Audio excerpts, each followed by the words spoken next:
الحمد لله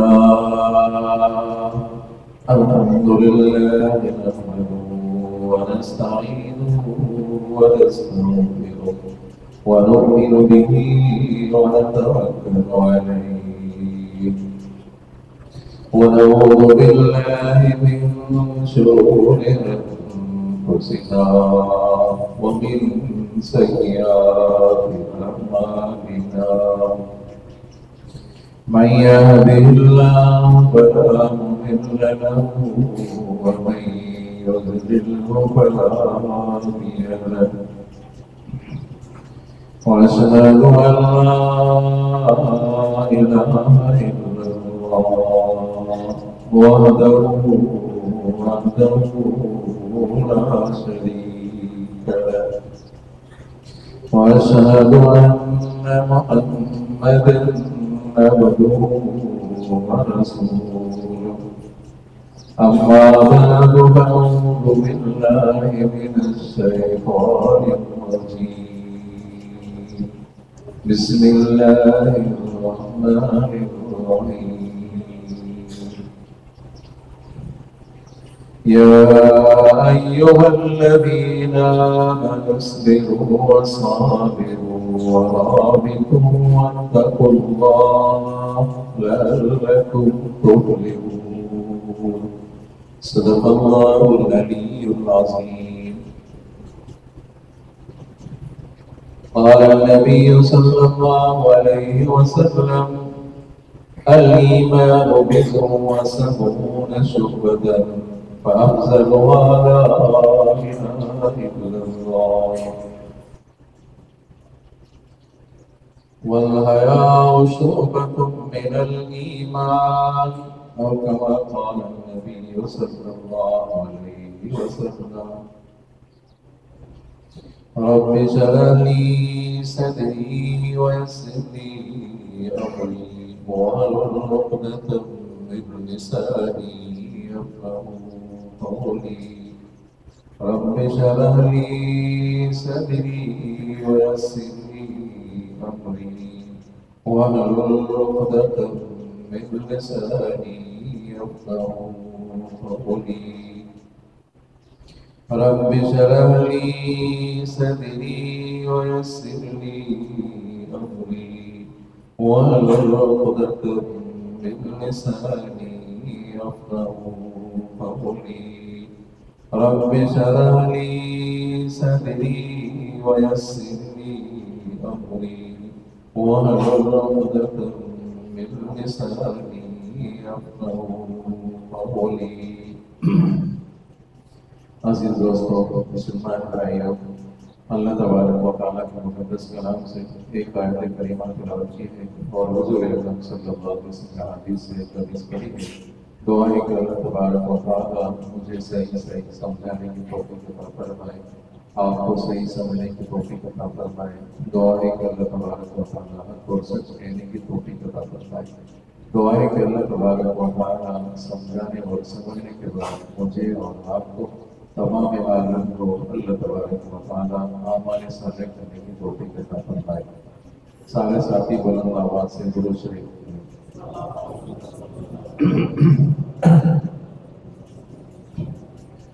اللهم صل على محمد وعلى آل محمد كما صليت على إبراهيم وعلى آل إبراهيم إنك حميد مجيد اللهم بارك على محمد وعلى آل محمد كما باركت على إبراهيم وعلى آل إبراهيم إنك حميد مجيد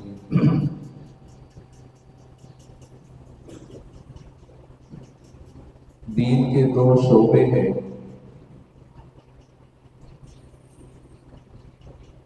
ایک ہے التعظیم لامر اللہ دوسرا شعبہ ہے والشفقۃ علی خلق اللہ اللہ تبارک و تعالیٰ کے جو احکام ہیں جو حکم ہیں آپ صلی اللہ علیہ وسلم کے جو حکم ہیں ان پر عمل کرنا ہے اور دوسرا آپ صلی اللہ علیہ وسلم نے فرمایا کہ مخلوق کے اوپر شفقت کرنی ہے دونوں چیزیں ضروری ہیں ایسے سمجھیں کہ کامیابی کے لیے دونوں چیزیں ضروری ہے، اللہ تعالیٰ کی عبادت بھی ضروری اور مخلوق کے اوپر شفقت بھی ضروری ہے۔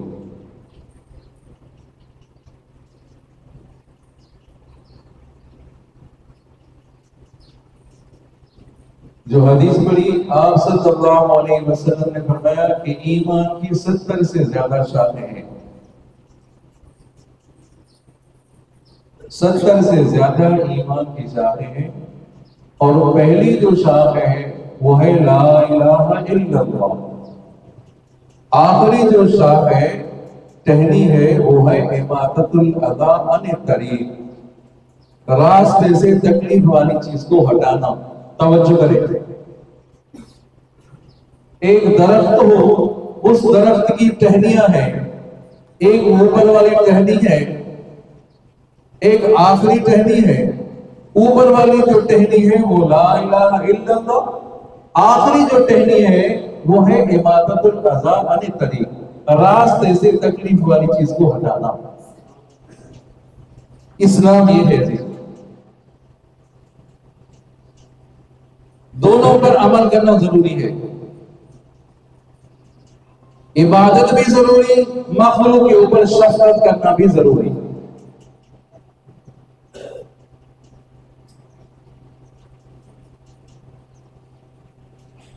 آئی بات سمجھ میں؟ اور ہر انسان کو چاہیے کہ وہ مخلوق کے اوپر شفقت کرے، خیر خواہی کرے۔ آپ صلی اللہ علیہ وسلم کی سیرت طیبہ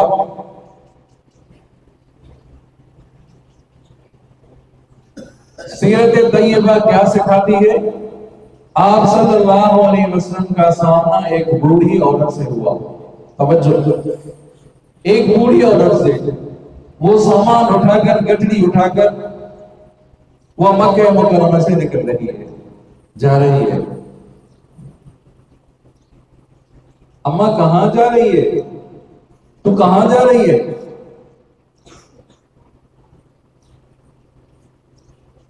کیا یہ علاقہ چھوڑ کر جا رہی ہے؟ ایک شخص ایسا پیدا ہوا ہے جو کہتا ہے لا الہ الا اللہ، اللہ کے سوا کوئی نہیں۔ آج تک ہمارے آباء و اجداد نے بتوں کو پکارا، میں ان کے خلاف نہیں کر سکتی۔ وہ ایسا شخص ہے اگر سامنے ہوتا ہے، سامنے آ جاتا ہے کسی کے ساتھ، تو باپ اپنے بیٹے سے الگ ہو جاتا ہے، میاں اپنی بیوی سے الگ ہو جاتا ہے۔ مجھے خطرہ ہے کہ اس شخص کا آمنا سامنا نہ ہو جائے، ایسا نہ ہو کہ میں اپنا عقیدہ چھوڑ دوں، اس سے ڈر کر میں جا رہی ہوں۔ اور کس سے کہہ رہی ہے؟ آپ صلی اللہ علیہ وسلم سے۔ آپ صلی اللہ علیہ وسلم سامان ان کا اٹھا رہے ہیں، باتیں بھی کرتے جا رہے ہیں، وہ برا بھلا کہہ رہی ہے، تو ایسا ہے تیسا ہے، استغفر اللہ ربی، بالکل اس کی وجہ سے علاقہ چھوڑ کے جا رہی ہے۔ آپ صلی اللہ علیہ وسلم نے فرمایا اماں، جس کی وجہ سے تو چھوڑ کے جا رہی ہے وہ محمد میں صلی اللہ علیہ وسلم۔ کہا کہ تو ہے، تو محمد ہے، اگر تو محمد ہے صلی اللہ علیہ وسلم تو میں کلمہ پڑھ کر مسلمان ہو جاتا ہوں۔ کافروں کے ساتھ بھی خیر خواہی کرنی ہے، انسان مسلمانوں کے ساتھ تو خیر خواہی کرے، کافروں کے ساتھ بھی خیر خواہی کی ہے آپ صلی اللہ علیہ وسلم۔ یہ تو جانور ہمیں سکھا رہے ہیں، یا ایھا النمل ادخلوا مساکنکم، چونٹیاں ہیں، حضرت سلیمان علیہ السلام کا لشکر آ رہا ہے، چونٹیاں ایک چونٹی اپنی چونٹیوں کو کہہ رہی ہے کہ ادخلوا مساکنکم، اپنے بلوں میں چلے جاؤ، سلیمان علیہ السلام کا لشکر آ رہا ہے، تمہیں ختم نہ کر دے، ادخلوا مساکنکم۔ یہ تو اس حیوان سے بھی پتا چل رہا ہے، وہ چونٹیاں ایک چوٹی اپنی چوٹیوں کے ساتھ اپنے برادری والوں کے ساتھ خیرخواہی کر رہی ہے کہ اپنے بلوں میں چلے جاؤ، ایسا نہ ہو کہ تم ان کے پاؤں کے نیچے آ جاؤ، روندی جاؤ۔ آج ہم اپنے گریبان میں دیکھیں، ہم کتنی خیرخواہی کرتے ہیں انسانوں سے، ہم کتنی خیرخواہی کرتے ہیں مسلمانوں سے۔ آپ صلی اللہ علیہ وسلم نے فرمایا ایمان کی 70 سے زیادہ شاخیں، پہلی شاخ لا الہ الا اللہ، آخری شاخ ہے اماطۃ الاذی عن الطریق، راستے سے تکلیف والی چیز کو ہٹانا۔ کہہ دو نا سبحان اللہ، راستے سے تکلیف والی چیز کو ہٹاؤ، کسی کو تکلیف نہ پہنچے، کسی انسان کو کسی جانور کو تکلیف نہ پہنچے۔ الخلق عیال اللہ، آپ صلی اللہ علیہ وسلم نے فرمایا مخلوق میرا عیال ہے، تمام مخلوق میرا عیال ہے، انسان ہو، چرند ہو، پرند ہو، میری مخلوق ہے، اور تم میں سے بہترین وہ ہے جو میرے مخلوق کے ساتھ اچھا سلوک کرے۔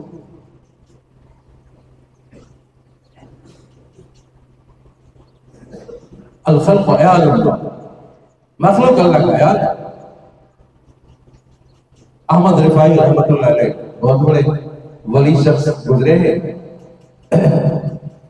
ان کا کرتا تھا بڑا، قمیص جو تھی وہ بڑی تھی، بیٹھے تھے مطالعہ کر رہے تھے، اور ان کا طریقہ یہ تھا کہ آذان سے پہلے مسجد میں چلے جاتے تھے، آذان سے پہلے مسجد۔ اب کرتا جو بڑا تھا، اس بڑے کرتے پر بلی آ کر بیٹھ گئی، بلکہ سو گئی، نماز کا وقت بھی ہو گیا۔ اب کرتے پر بلی آ کر سو گئی ہے، نماز کا وقت بھی ہو گیا ہے، اب کیا کرے؟ اگر نماز پر جاتا ہے تو بلی کی نیند میں خلل آ جائے گا، اگر بلی کا خیال کرتے ہیں سو رہی ہے تو نماز چلی جائے گی۔ بات ہے نا، نماز پر جاتے ہیں تو ان کی مخلوق کی نیند خراب ہو رہی ہے، اگر اس کا خیال کرتے ہیں تو نماز چلی جاتی ہے۔ بچے کو بھیجا کہ گھر سے کینچی لے آؤ، کینچی لے آئے اور اپنے کرتے کو اپنی قمیص کے دامن کو کاٹ دیا۔ سب کہہ دو سبحان اللہ۔ کرتے کو کاٹا، یہ سو رہی ہے، یہ بلی سو رہی ہے، جا کر نماز ادا کی، نماز پڑھنے کے بعد آئے، وہ بلی اپنی مرضی سے اٹھی، وہ فرمایا کہ سوئی لے آؤ، سوئی دھاگا لے آؤ، اور لے آئے اور اپنی قمیص کی سلائی کر دی۔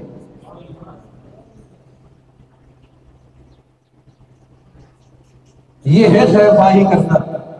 جنید بغدادی سے پوچھا گیا کہ کیا عمل ہوا، کسی وجہ سے تمہیں معافی ملی؟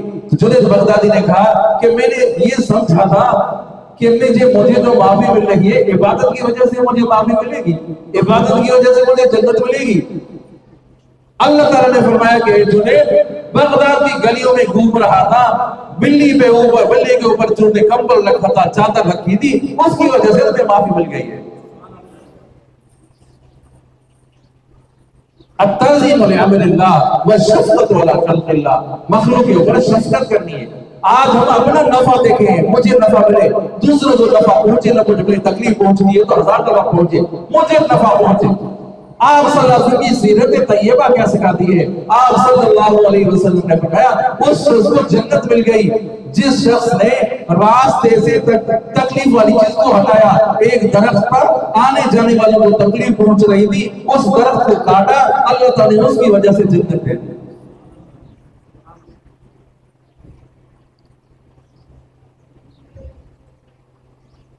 آج کیا عالم ہے عزیزو! ایک امریکن عورت، پیر ذوالفقار، بہت بڑے اللہ والے ہیں، اللہ تعالیٰ ان کے علم اور عمل اور بزرگی میں اضافہ فرمائے، وہ بیان کرتے ہیں کہ امریکہ کی عورت وہ گاڑی میں آ رہی ہے، اس کی گاڑی مین روڈ پر آ گئی اور چلتے چلتے گاڑی پنچر ہو گئی، گاڑی ٹائر پنچر ہو گئی، اور وہ بلا رہی ہے، ہیلپ کے لیے بلا رہی ہے کہ آؤ میری مدد کرو، کوئی مدد کرنے کے لیے تیار نہیں۔ ایک نوجوان ہاتھ دے دیا، کہ میری ہیلپ کرو. کیا بات ہے کہ ٹائر پنچر ہو گیا. اس نوجوان نے کہا، اس کی گاڑی تھی، کہا آپ میری گاڑی پر بیٹھ جائیں، میں جب تک ٹائر تبدیل کرتا ہوں. ٹائر تبدیل کر دیا، گاڑی فٹ ہو گئی. اس نے کچھ ڈالر دے دیے، $200-400 دے دیے کہ تو نے میری مدد کی ہے، یہ لے لو. تو اس نوجوان نے کیا جواب دیا کہ میں نے اپنی زندگی وقف کر دی ہے کسی کے کام آ جاؤ. اپنی زندگی وقف کر دی ہے کسی کی خیر خواہی کر لو. یہ تو کافروں کا طریقہ ہے، یورپ والوں کا یہ طریقہ ہے جو مسلمانوں میں ہونا چاہیے تھا. آج یورپ والے اپنی انسانی ہمدردی کی وجہ سے لوگوں کی ہم خیر خواہی کر رہے ہیں. آج مسلمان ہو کر خیر خواہی نہ کریں، افسوس کی بات ہے. التعظیم لامر اللہ، اللہ تعالیٰ کے حکم کی فرما برداری کرنا. اللہ تعالیٰ نے حکم کیا روزہ رکھو، اللہ نے حکم فرمایا کہ نماز پڑھو. اب نماز پڑھنا عبادت ہے، روزہ رکھنا عبادت ہے. اللہ کے حکم کی فرما برداری کرنا. خوش نصیب ہے وہ جنہوں نے روزے رکھے، خوش نصیب ہے وہ جنہوں نے تراویح پڑھی، خوش نصیب ہے، نیک صالح ہیں، سعادت مند ہیں وہ جنہوں نے تراویح پڑھی، جنہوں نے افطار کرائی، جنہوں نے سحری کرائی. خوش نصیب ہے. اللہ تعالیٰ کو کی نیکیوں کو قبول فرمائے.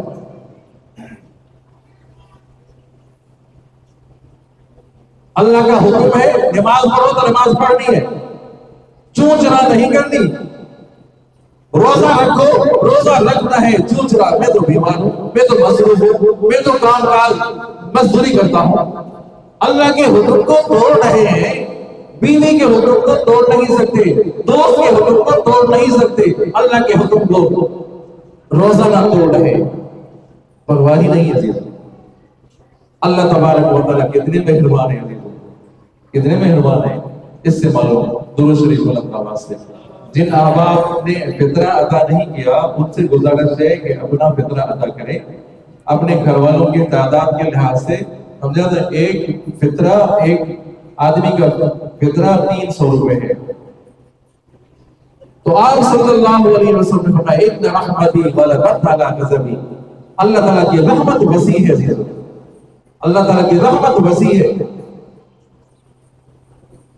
اللہ تعالیٰ کتنے مہربان ہے عزیزو. ساری زندگی گناہوں میں گزری ہے، ایک لمحے کے لیے آیا توبہ طائب ہوا، ساری گناہوں کو اللہ تعالیٰ معاف فرما دیتے ہیں. کتنے مہربان ہیں. جو حدیث آ رہی ہے اس میں آپ صلی اللہ علیہ وسلم نے فرمایا فرشتے آ رہے ہیں، فرشتے بیٹھے ہوئے ہیں. توجہ کریں، فرشتے بیٹھے ہوئے ہیں.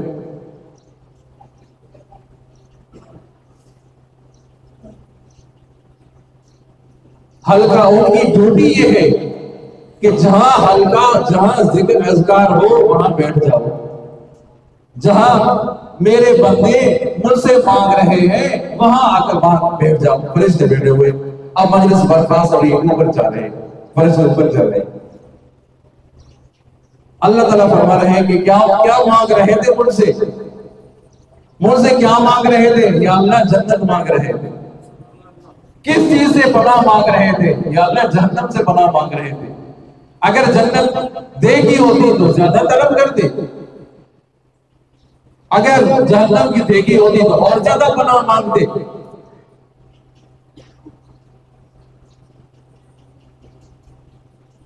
اللہ تبارک و تعالیٰ فرما رہے ہیں، حدیث مبارکہ ہے، میں آپ کے سامنے بیان کرتا ہوں. درود شریف پڑھیں.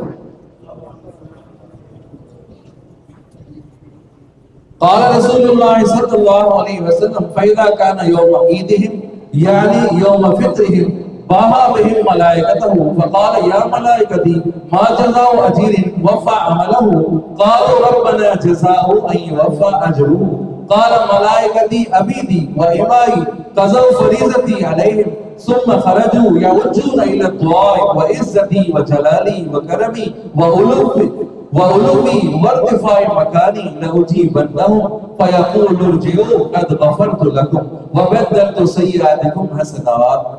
اللہ اکبر. اللہ تعالیٰ فرما رہے ہیں کہ فرشتے آ رہے ہیں، مجھے یہ تو بتاؤ جس مزدور نے پوری مزدوری کی ہو اس کو کتنا اجر دیا جائے، کتنی مزدوری دی جائے؟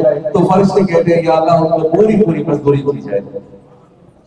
اللہ تعالیٰ فرما رہے ہیں اے فرشتوں، میں نے ان کے اوپر روزے فرض کیے تھے، میرے بندوں نے روزے رکھے، قضاء فریضتی علیہم ثم خرجوا یوجون الی الدعاء، روزے رکھے تھے اب آئے ہیں ان سے مانگ رہے ہیں، دعائیں کر رہے ہیں ان سے مانگ رہے ہیں۔ اللہ فرمائے وعزتی وجلالی وکرمی، مجھے اپنی عزت کی قسم، اللہ اکبر، مجھے اپنے کرم کی قسم، مجھے اپنے جلال کی قسم، مجھے اپنے بلند مرتبے کی قسم، لأجیبنہم، میں ان کی ضرور دعاؤں کو قبول کروں گا۔ حدیث مبارک، ان کی دعاؤں کو قبول کروں گا۔ قد غفرت لکم، میں نے ان کو معاف کر لیا، وبدلت سیئاتکم حسنات، ان کی برائیوں کو نیکیوں میں تبدیل کر لیا۔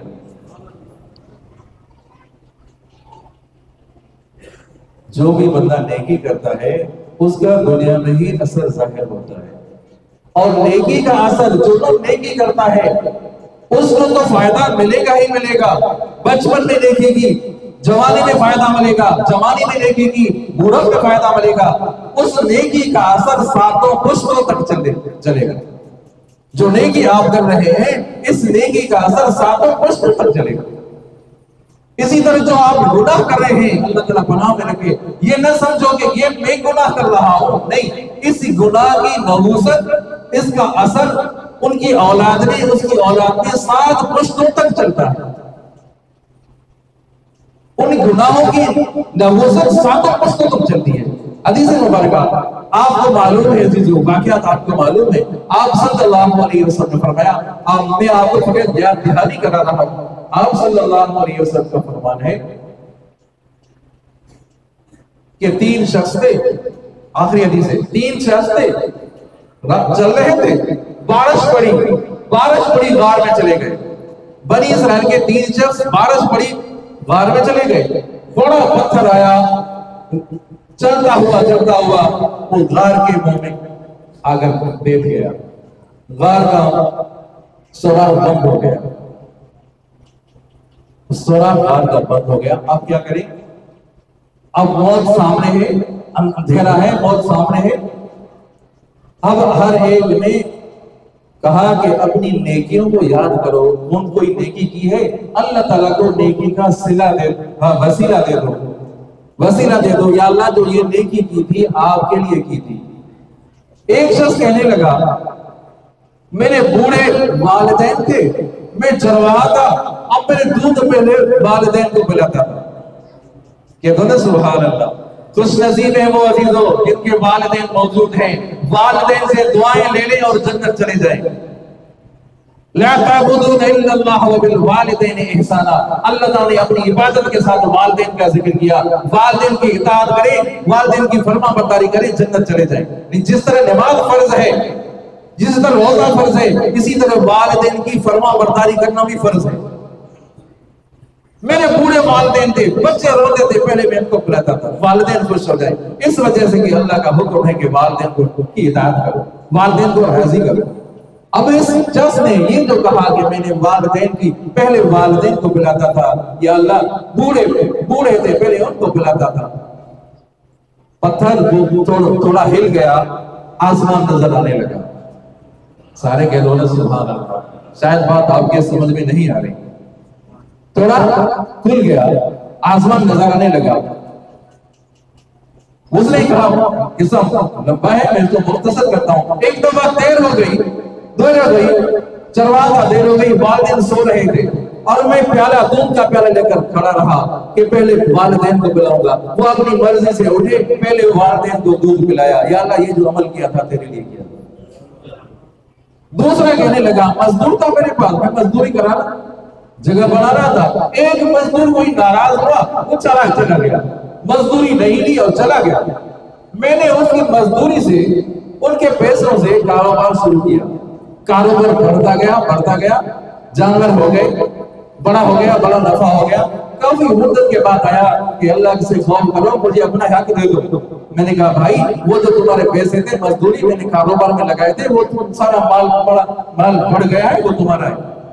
مر سے مذاق نہ کرو یار، کیا کہتے ہیں بھائی، مذاق نہیں کر رہا، تمہارے پیسے تو تجارت کی تھی، وہ تمہارا مال اتنا بڑھ گیا ہے، وہ دعائیں دیتا چلا گیا۔ پتھر اور تھوڑا سورج گیا، آسمان نظر آنے لگا۔ تیسرے نے کہا کہ میری چچا صاحب بہن تھی، انہوں نے کہا مجھے اتنے پیسے دے دو، ضرورت مند تھی پیسے دے دو، کہا میری پہلی خواہش پوری کرو، ناجائز خواہش پوری کرو۔ جب اس کے قریب آیا، میں جب اس کی خواہش اس نے کی پیسوں کی، میں نے پیسے دیے، اور جب میں خواب ان کے جس قریب آیا تو کہنے لگی اتق اللہ، اللہ سے خوف کرو، لا تفتح الخاتم، اللہ سے خوف کرو، اللہ سے خوف کرو۔ جب اس نے ایک یہ کہا کہ اللہ سے خوف کرو تو میں پیچھے ہٹ گیا، یہ اللہ پیچھے ہٹ گیا، یہ جو عمل کیا تھا اس وجہ سے کہ تو ناراض نہ ہو جائے۔ نیکیاں کام آ گئی، وہ تو پتھر پوری طرح ہٹ گیا اور باہر نکل گیا، چلتے پڑے۔ کیا مانا نیکی کا اثر دنیا میں ہی فائدہ دیتا ہے، نیکی دنیا میں بھی فائدہ دیتی ہے عزیزوں، اور گناہ کا اثر بھی اسی طرح ہے عزیزوں۔ اللہ اکبر، درود شریف پر آواز سے۔ تو وہ پوچھ رہے تھے فرشتے روح کی خوراک اللہ کا ذکر، لا الہ الا اللہ، سبحان اللہ، الحمدللہ، آدمی سے پڑھتا رہے، کام بھی کرتے رہے، مزدوری بھی کرتے رہے، دکان پر بیٹھے رہے، اور زبان اللہ کے ذکر میں سے تر ہوتی رہے کہ دو نا سبحان اللہ، الحمدللہ، استغفر اللہ، فرمائے جددوا ایمانکم، اپنے ایمان کو تازہ کرو۔ تمہارا ایمان تازہ کیسے ہوگا؟ فرمائے لا الہ الا اللہ سے ایمان تازہ ہوگا، تو لا الہ الا اللہ سے ایمان تازہ ہوگا۔ جو آپ سبحان اللہ، استغفر اللہ پڑھ رہے ہیں، گویا کہ روح کو خوراک مل رہی ہے۔ جسم کو خوراک نہ ملے تو جسم بیمار پڑ جاتا ہے عزیزوں، روح کو خوراک نہ ملے تو روح بھی بیمار ہو جاتا ہے۔ تو روح کو بیماری کون سی لگتی ہے؟ وہ شرک کی بیماری، وہ بدعت کی بیماری، سمجھے، وہ گناہوں کی بیماری لگتی ہے۔ تو بندے کا کام ہے مانگنا۔ اللہ تبارک و تعالی مہربان ہے، عاجزی بندہ کرے، تواضع اختیار کرے اور تکبر نہ کرے۔ من تواضع للہ رفعہ اللہ، جو آدمی عاجزی کرتا ہے اللہ تعالیٰ سے بلند کر دیتا ہے، اور کہتا ہے میں ایسا میں کوئی کاٹن کا سوٹ پہن کر گیا، میں ایسا ہوں، میں فلاں ہوں، میں کامریڈ ہوں، نہیں چلے گا۔ اپنی پیدائش کو دیکھے تم دیکھو تو صحیح، تم کس چیز سے بنا ہے؟ تو جو فخر کر رہا ہے کس چیز پر فخر کر رہا ہے؟ گندے قطرے کی پیدائش، پھر کہے کہ میں ایسا، اور جنہوں نے تکبر کیا ان کا ٹھکانہ کہاں ہے عزیزوں؟ من خاف مقام ربہ، فاما من خاف مقام ربہ ونہى النفس عن الہوى فإن الجنة هي المأوى۔ فاما من طغى، جس نے سرکشی کی، جس نے تکبر کیا، فاما من طغى وآثر الحیات الدنیا، تو دنیا کی زندگی کو قبول کیا، فإن الجحیم هي المأوى، جہنم اس کی جگہ ہے۔ تو آدمی کو چاہیے کہ تواضع کرے، عاجزی کرے۔ جنہوں نے تواضع کی، اللہ کے حکم کو مانا، عاجزی کی، اللہ تعالیٰ نے اسے بلند کر دیا۔ عید کا دن ہے اور مہمانی کا دن ہے، کہ دو نا مہمانی کا دن ہے، روزے داروں کے لیے انعام کا دن ہے، جنہوں نے روزے رکھے ان کے لیے انعام کا دن ہے، اور عید کا دن اللہ تبارک و تعالیٰ کی ہمیں بڑائی بیان کرنی ہے، اللہ تعالیٰ کا ذکر اذکار کرنا ہے، گناہوں کی طرف توجہ نہیں کرنی، گناہوں کی طرف نہیں جانا، سمجھے نہیں؟ یہ اللہ تعالیٰ کی بڑائی بیان کرنی ہے کہ اللہ اکبر لا الہ الا اللہ واللہ اکبر اللہ اکبر للہ الحمد۔ تو دعا کرتے ہیں اللہ تعالیٰ ہم سب کو اعمال صالحہ کرنے کی توفیق عطا فرمائے۔